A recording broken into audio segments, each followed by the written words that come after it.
Depuis Washington, la décision est tombée. Le Pentagone a validé la mise en production de 3 contrats majeurs pour le compte du Maroc. Loin d'être de simples acquisitions, ces équipements marquent l'entrée de l'armée royale dans une nouvelle ère technologique. Ils ne viennent pas s'ajouter à l'inventaire. Ils parachèvent une doctrine de combat en pleine mutation. Le premier axe de cette modernisation est la supériorité aérienne. Avec l'arrivée imminente des F-16 Block 72 et la modernisation de la flotte existante au standard Viper, le royaume disposait du radar. Il lui manquait le point. C'est chose faite avec le missile AMRAAM-C. Avec une portée de 160 km et une vitesse supersonique, il permet aux pilotes marocains de neutraliser des menaces bien avant de les voir à l'œil nu. La deuxième priorité est la frappe chirurgicale. 500 bombes de petit diamètre ont été commandées. Leur atout, elles permettent à un seul avion d'engager simultanément jusqu'à 12 cibles distinctes. Conçues pour pénétrer les bunkers et les infrastructures souterraines, elles offriront à l'armée de l'air une capacité de destruction précise, indispensable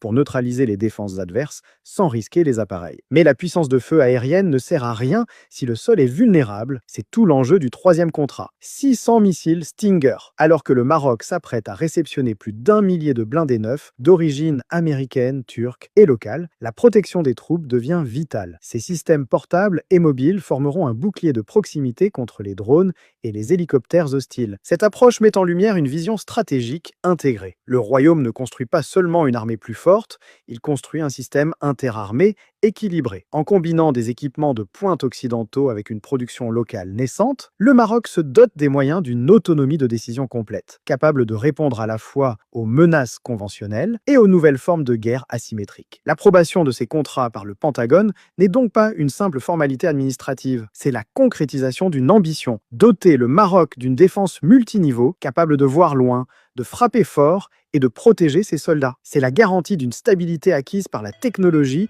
et la maîtrise des airs.